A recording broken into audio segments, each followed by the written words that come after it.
Alors dans cette vidéo, nous allons faire des exercices de dérivation de fonctions et aussi d'études de fonctions avec des exponentielles. Donc la première, tout simplement, f de x est égal à x plus exponentielle de x. Eh bien, cette fonction est définie et dérivable sur R. D'accord? Donc on vous demande de l'étudier sur R, hein, ça correspond bien. Alors pourquoi? Parce que la fonction qui est x associe x est définie dérivable sur R, l'exponentielle de même. Donc la somme f est définie dérivable sur R comme somme de fonctions définie dérivable sur R. Alors on y va, bien écoutez, tout simplement je dérive, alors dériver une somme c'est très simple, c'est la somme des dérivées. Quand je dérive x, j'obtiens 1, et quand je dérive l'exponentielle, j'obtiens exponentielle de x. Alors, que dire du signe de cette expression? D'accord? Alors, il faut toujours prendre un peu de recul quand on étudie le signe d'une fonction, déjà voir ce qui se passe. Exponentielle de x est strictement positive. Donc f', qui est 1 plus l'exponentielle de x, va être strictement positif. Alors si vous voulez l'écrire rigoureusement, eh bien voici, vous partez de ce fait. Pour tout x appartient à R, eh bien e de x est strictement supérieur à 0. Donc e de x plus 1 est strictement supérieur à 1, qui est lui-même strictement supérieur à 0. D'accord? Donc, pour tout x appartient à R, f' de x est strictement positif. On en déduit que la fonction f est, alors, strictement, d'accord, donc croissante. Nous avons vu lors de la dérivation que quand la dérivée est positive ou nulle, la fonction est croissante, mais quand la dérivée est strictement positive ou alors qu'elle est supérieure ou égale à 0 en ne s'annulant qu'en nombre fini de valeurs, on peut conclure sur la croissance stricte de la fonction f. D'accord? C'est souvent important quand on veut ensuite travailler. Et ben voilà. Alors, ensuite nous allons, alors avant de passer à la fonction suivante, eh bien, il faut bien dire qu'elle est croissante sur R. Donc voici pour la fonction f. Alors pour la fonction g, eh bien g de x est égal, c'est un quotient, c'est le quotient de l'exponentielle par la fonction qui est x associe x. Alors on va l'étudier sur 0 plus l'infini.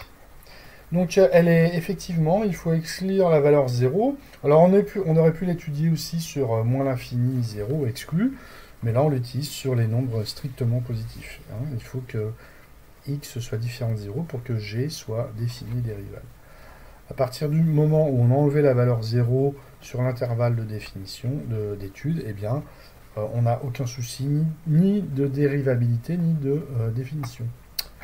Donc ici, eh bien, je dérive. Alors, je vous rappelle que si vous prenez u ici et v ici, eh bien, la dérivée du quotient, je dérive le numérateur et ensuite je dérive le dénominateur en faisant une soustraction.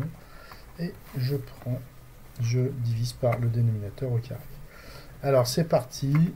Eh bien, ici, vous avez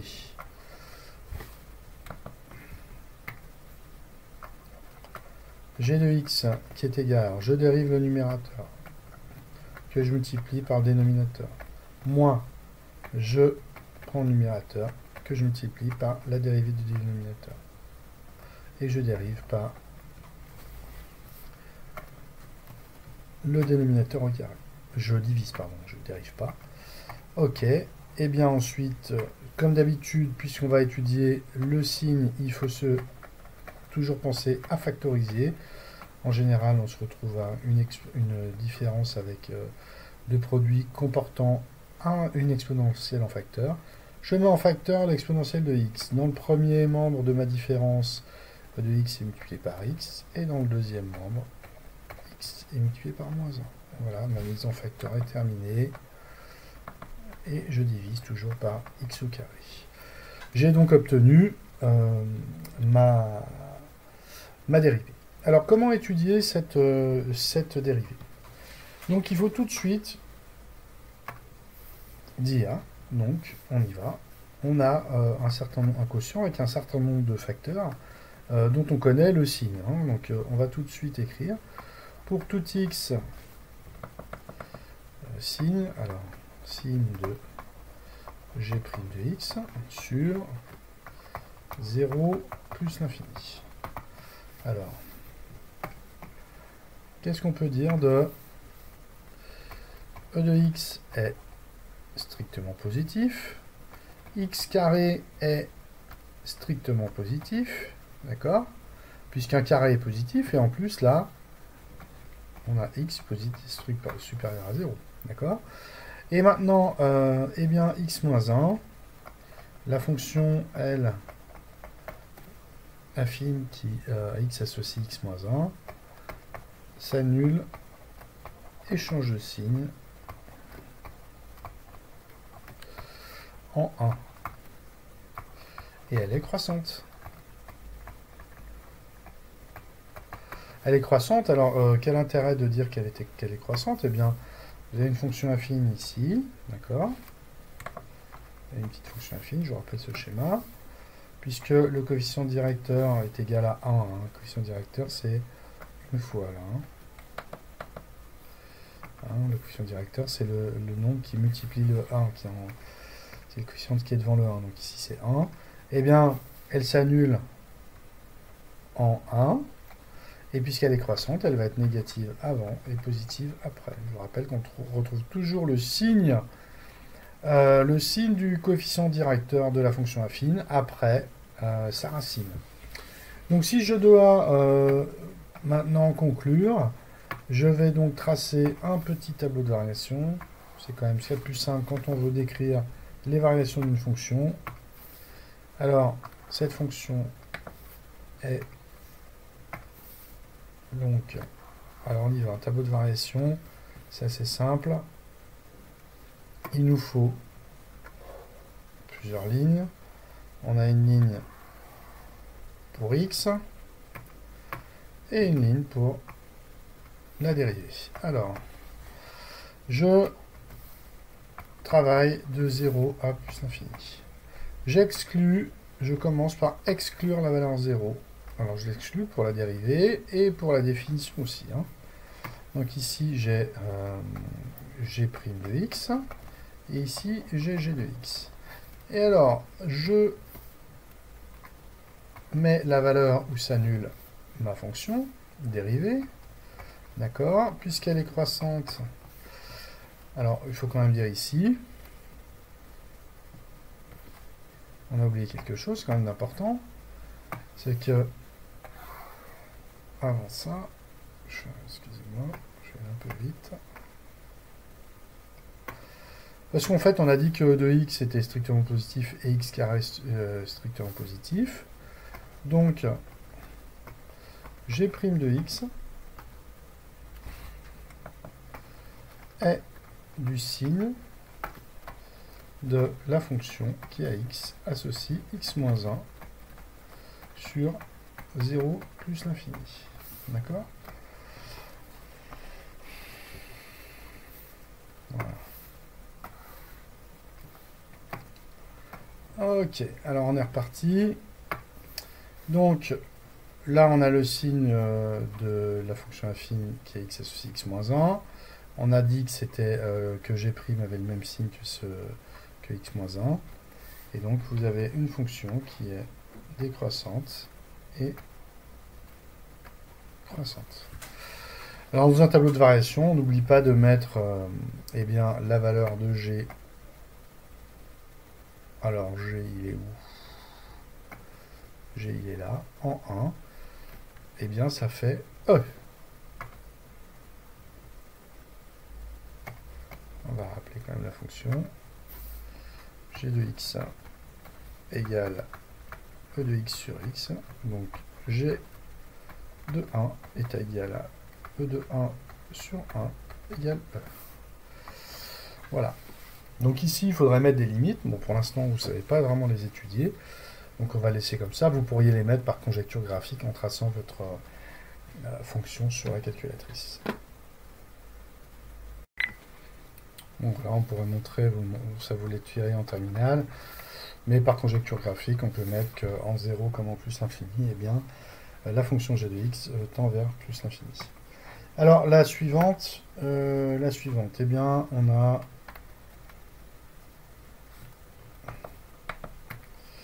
cette fois-ci h de x, qui est un produit de fonctions. Donc, c'est un produit de fonctions dérivable sur R. Donc, on n'a pas de souci.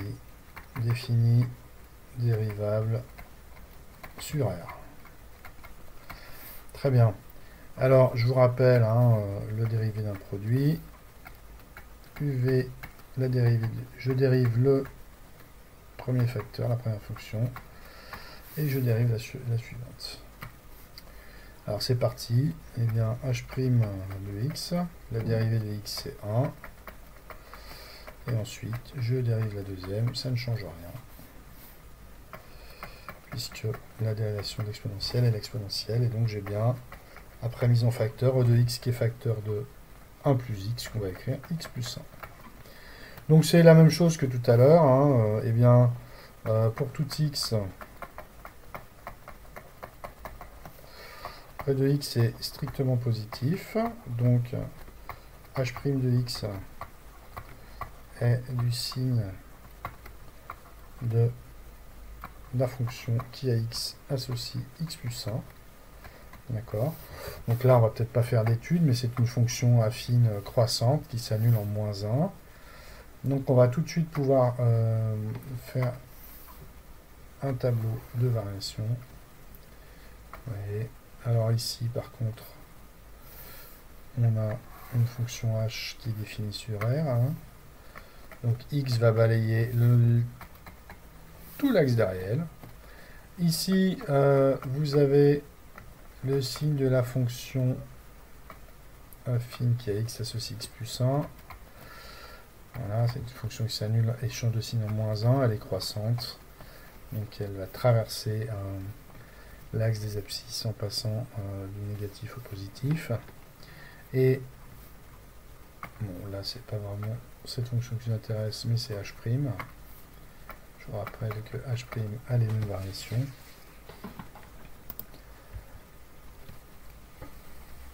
Et donc, elle est h de x est décroissante et croissante. Alors, elle est décroissante sur moins l'infini moins 1 et croissante sur moins 1 plus l'infini. Alors, on va quand même mettre des valeurs dans nos tableaux de variation. Donc, h de x, c'est x de x. Alors, comment écrire h de moins 1? Donc, ça fait moins 1 fois e exposant moins 1. Je vous rappelle que ceci s'écrit moins 1 sur e, puisque e exposant moins 1 est égal à 1 sur e.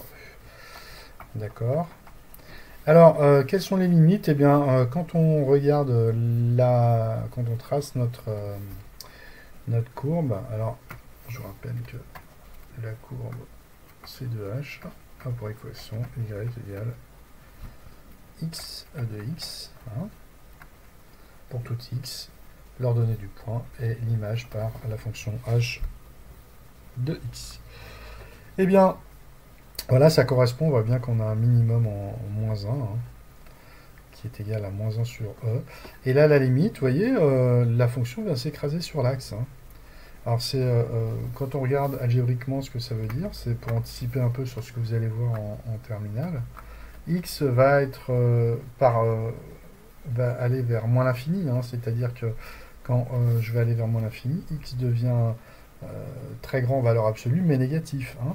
Et e de x s'approche de 0. Eh bien, il se trouve que c'est l'exponentielle qui l'emporte, qui est plus puissante que le monome x. Donc ici, on va avoir une limite Bon, je les mets en rouge. Voilà, donc ça